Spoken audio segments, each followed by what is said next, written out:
Good to have you with us this morning. I'm Joe Fryer. And I'm Savannah Sellers. Thanks for joining us this Wednesday morning. We're going to get started right here in New York with the hush-money trial of former President Donald Trump. Remember, no court on Wednesday, so when court resumes on Thursday, we'll be awaiting a ruling from Judge Juan Merchan on whether the former president violated a gag order on the trial that bars him from attacking witnesses and jurors. Prosecutors from the Manhattan DA's office argue Mr. Trump should be held in contempt and fined for alleged violations made in social media posts. His attorneys say the gag order has not been violated. Former National Enquirer publisher David Pecker took the stand yesterday and detailed working with former Trump lawyer Michael Cohen targeting his former 2016 primary opponents. After court ended, Trump discussed the gag order. I'd love to talk to you people. I'd love to say everything that's on my mind, but I'm restricted because I have a gag order. And I'm not sure that anybody's ever seen anything like this before. I'm here in a courtroom, sitting here, sitting up as straight as I can all day long, because you know what? It's a very unfair situation.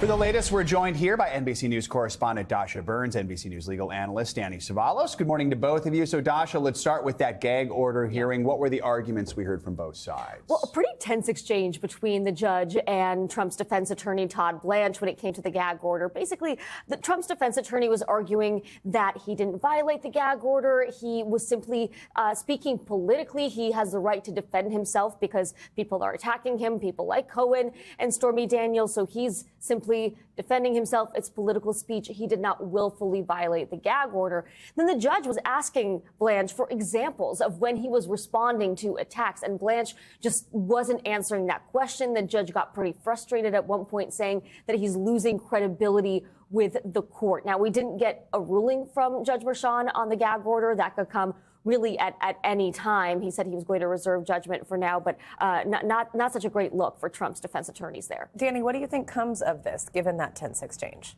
Every single gag order, and they're relatively rare, but they always are controversial because they pit major constitutional principles against each other, like the First Amendment, freedom of speech, and also the public's right to a fair trial. And then you have the judge's power to control his own courtroom.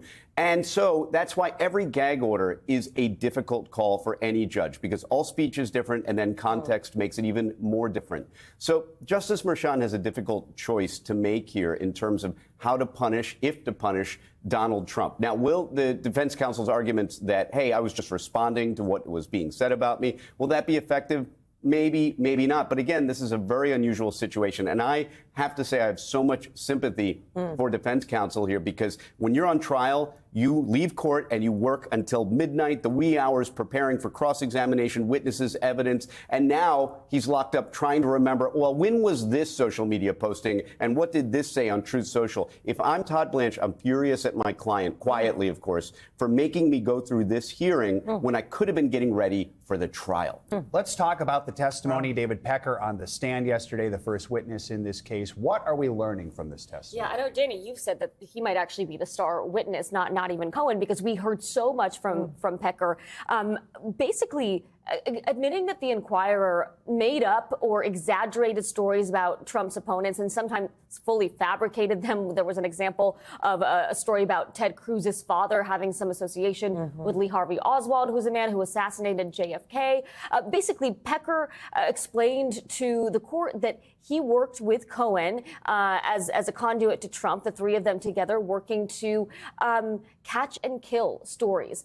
He gave several examples, number one being an example where a doorman at Trump Tower was shopping around a story that Trump allegedly had an affair with a maid at Trump Tower and fathered an illegitimate child. That was one of the first stories that Pecker, during the 2016 election, bought from the doorman and kept quiet, kept under wraps until after the election. And then toward the end of the day, we started getting into Karen McDougal, who is going to be likely a witness in this case and really critical because it shows that pattern that the Stormy Daniels incident wasn't something that just came out of the blue, that this is something that was part of kind of a scheme between Pecker, Cohen, and Trump. Karen McDougal former playmate who alleged an affair with former President Trump. The National Enquirer bought her story, made sure it didn't come out. And time was also spent really establishing the personal history between the two, between Pecker and Trump. What do you make of that strategy? Why is that important? It's key. It takes us back to the beginning, and it creates the existence of a relationship, one that predated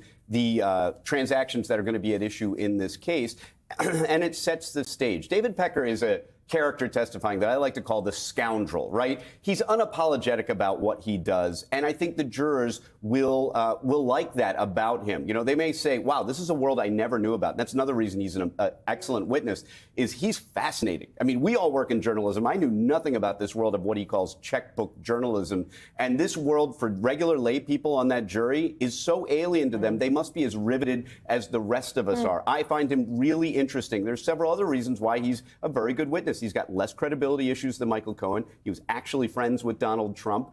This overall, he really is turning out to be, and his testimony isn't even really close to over. He's turning out to be the most powerful witness, and he's been the only witness so far.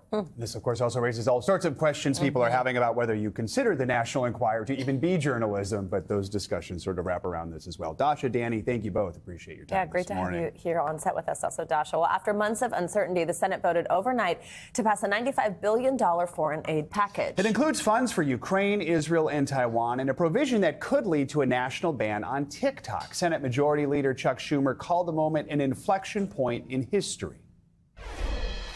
After more than 6 months of hard work and many twists and turns in the road, America sends a message to the entire world. We will not turn our back on you. This bill is one of the most consequential measures Congress has passed in years to protect America's security and the future, the very future of Western democracy. For more on this, we are joined by NBC News congressional correspondent Julie Sirkin. Julie, good morning. So, looks like it's pretty smooth sailing, right? Last night at the end for this massive aid bill. Walk us through how last night's vote went and break down what is included in this package. Yeah, good morning, guys. It was a very bipartisan vote, a resounding vote where at least 9 more Republicans actually ended up supporting this version of the bill than a very similar one back in February. 31 Republicans actually ended up voting for this bill, just 15 did not. This was a huge win for the pro-Ukraine faction of Republicans, of Democrats. This is also a bill that contributed $26 billion to Israel, billions more in humanitarian aid, some of that going to civilians in Gaza, $8 billion for the Indo-Pacific and Taiwan. And you mentioned TikTok, Savannah, which you were all over. This bill certainly has a provision in there that would force the Chinese parent company to sell the app or face a total ban in the U.S. if that divestiture doesn't happen within a year. So a lot of bipartisan wins when it comes to foreign aid, especially on stalled pieces, but also on that TikTok piece, too. So, Julie, I mean, this bill really seemed to divide Republicans, especially the House GOP. But in the Senate, you have Minority Leader Mitch McConnell praising the bill and offering a pretty interesting explanation for why he thinks it took so long to pass. Let's listen, talk about it on the other side. I think the demonization of Ukraine began by Tucker Carlson, who, in my opinion, ended up where he should have been all along, which is interviewing Vladimir Putin. And so he had an enormous audience, which convinced a lot of rank-and-file Republicans that maybe this was a mistake. So, Julie, how are congressional Republicans reacting to that? Do they feel that the minority leader is just saying the quiet part out loud, or is there some criticism? This was really notable from McConnell. I mean, this was the most questions he's taken in a while at this press conference. You can tell that Ukraine is an issue that had bothered him for some time because he saw that his party just moved further and further away from aiding the country in its war with Russia. And so these comments from McConnell were notable. It's the first time he's really pinned somebody to blame for why Ukraine became such a dividing force within his conference. You know, you're always going to have the faction of Republicans, especially that felt like they got cover from former President Trump because he really didn't stand in the way of this bill going through, who were able to vote for this bill in the end. I think that's why you saw so many more of them come out, not only in the House, but especially in the Senate, where they had this resounding vote. Of course, you're always going to have critics of McConnell's comments, right? You still have a faction of Republicans. You mentioned the House, but also in the Senate, who very much oppose sending more money to Ukraine. I'm talking about those like J.D. Vance, who certainly don't don't agree with McConnell on many things, especially when it comes to this issue. But when he's talking about Tucker Carlson, of course, he used to have a show on Fox News. It was prime time. So many people paid attention to it, a lot of Republicans on Capitol Hill, and also the former president who ended up guiding them in the end of where they should land on their support for Ukraine aid. So he might have been blaming Tucker Carlson for this, but certainly everybody knows, everybody that I spoke to, that Trump really had the final word here when it comes to how they could vote on Ukraine aid, ultimately kind of backing away, in the words of J.D. Vance, not getting in the middle of it and letting senators vote how they want to on this. So, Julie, how is President Biden reacting, and how soon could he sign this bill into law? Well, the president has been saying all along, even when that TikTok piece came out of this, people weren't sure how he was going to respond. He said he would sign this full package into law, foreign aid, TikTok and all, as soon as it got to his desk. Yesterday, the Senate ended up kind of fast-tracking it quicker than we thought they would be. The White House coming out with a statement immediately saying that the president would sign it. He even said that he would sign it this week so that weapons urgently would flow to Ukraine, as President Zelensky told our Kristen Welker on Sunday they need. So Biden is going to sign this ASAP. All right, Julie Sirkin, thank you so much. As we mentioned, another part of the bill was a provision that could lead to a nationwide ban on TikTok unless Chinese-owned parent company ByteDance sells the app to a U.S.-approved firm. Savannah's been covering this story for NBC News. You were in Washington as all this happened. So let's ask you a few questions. First of all, it's passed. We expect the president to sign it. So what does happen next? Could we see legal challenges here from TikTok? Most certainly. That's exactly the right question, Joe. So this will, as Julie just laid out, most likely be signed by the president pretty soon. At that point, it would technically put into motion that countdown clock. So right now, as the bill's written, it's 9 months. The president can then extend that up to a year. So let's even just say he does that. It goes to a year. TikTok has promised a legal challenge. Our reporting at NBC News, our experts that we've discussed this with, think that that could happen by the fall. That would go to the D.C. Circuit Court of Appeals. Then what would most likely happen, though, is that whoever loses that challenges it, appeals that, and then that would go to the U.S. Supreme Court. Every time there is one of those legal challenges, by the way, it basically would put that countdown clock on hold. So we are looking at quite a long time before something like that would actually happen. And just a reminder for people who are like, okay, so if it did happen, what does it mean? Basically, it goes away from the App Store. You can't download TikTok anymore. It's not going to disappear off your phone, though, but no more updates and no more original downloads of the app is how this would work. And eventually, without those updates, the app will essentially become useless on your right. phone. Obviously, this affects millions of people, those who use it, those who make a living off of it. Some of them showed up in Washington. What were they saying? Yeah, it was actually really interesting, Joe, because as you know, I've been down there a couple times over the last month or so reporting on this. And in the past, TikTok has flown people in. They paid for creators to get on a plane and come to the Hill and actually lobby lawmakers in person, try to wander the hills, talk to them, express their frustration. Yesterday, that was not the case. These were people who paid for themselves. Many of them made the decision at the last few moments as they kind of realized, oh, wait, this is actually maybe about to happen. Most likely, it seems it is going to happen. So they actually flew on red eye. Some of them drove 9 hours overnight. And yes, I spoke with some of them yesterday about why it is that they're so upset about this. Take a listen. Every bit of my livelihood is tethered to TikTok. Our elected officials are on TikTok. We believe if it were dangerous, they shouldn't be there, but they keep trying to reach us there when it's convenient.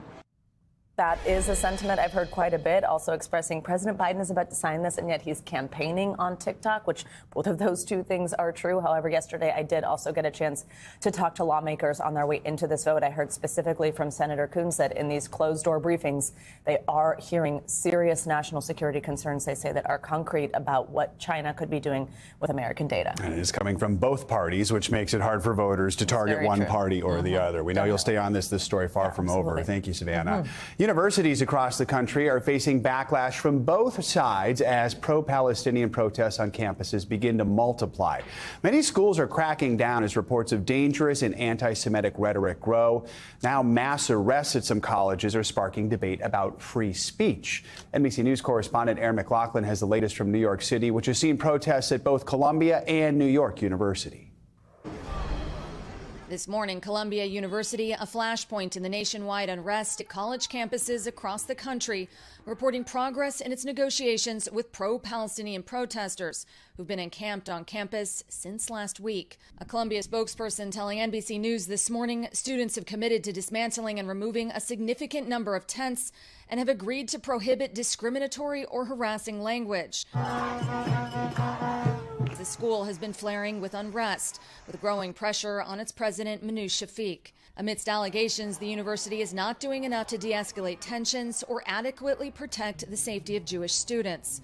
At the end of the day, we can't be enabling hate or incitement of violence or disruption to students. Columbia's encampment inspiring protesters at least 15 other universities, including at Cal Poly Humboldt, where dozens occupied a campus building. We will mobilize against it. And at the University of Minnesota, where 9 were detained for trespassing. Students at NYU walking out of class Tuesday. I am absolutely appalled, horrified, and terrified by what had happened last night. Expressing their outrage over the 120 people detained on campus during heated confrontations with police during a pro-Palestinian protest Monday night. Zach Samelin, a Jewish faculty member, was among those arrested. So there was a call to prayer began, and they sent in the riot squad. When you saw the riot police, what went through your mind? I grabbed my daughter, I handed her to my wife, and told her to get out of there as quickly as possible. University officials say disorderly, disruptive, and antagonizing behavior was happening, as well as reports of anti-Semitic incidents, before police moved in with riot gear and zip ties. This morning, universities across the country struggling with the unrest as some students fear for their safety. It's just hard to see that we have reached such a point where we can't talk to each other. Our thanks to Aaron McLaughlin for that report. U.S. House Speaker Mike Johnson is scheduled to visit the Columbia campus later today and meet with Jewish students. Well, former House Speaker Nancy Pelosi is the latest high-profile Democrat to call for the resignation of Israeli Prime Minister Benjamin Netanyahu following Senate Majority Leader Chuck Schumer. In an interview with Irish broadcaster RTE, Pelosi condemned Netanyahu's policy and practices in Gaza, calling them, quote, terrible. She added that too many people have died in the Palestinian enclave since the war began. She also described Netanyahu as an obstacle to the two-state solution. The Israeli embassy in Washington did not immediately respond to a request for comments. Let's now get you over to weather from the upper Midwest to the Northeast. Temps are still expected to be on the chillier side, so let's get a check on your forecast. Yeah, Angie Lastman is here. Angie, good morning. Good morning, guys. Spring, not so much in some parts of the country. Instead, feeling a little bit more like winter, especially for folks across parts of the Great Lakes, the Midwest, and even extending into parts of the Northeast. We've got 33 million people under these alerts for that cool air that you'll notice as you step outside the door this morning. Some of these, especially extending into the Northeast, those are going to last through Thursday as well. So here's the deal right now. We've got 30 degrees in Green Bay. That's a current temperature there. We've got upper 20s in parts of northern Michigan, high 30s for Detroit and Chicago. Indianapolis, you are currently sitting at 45 degrees. But what about later today? Yeah, it doesn't get all that much warmer. We will see temperatures rebound just barely into the 50s for our friends in Detroit. We've got upper 40s on tap for Green Bay and Chicago, but those numbers 10 to even 15 degrees below normal for where we should be for late April. It'll take us a little while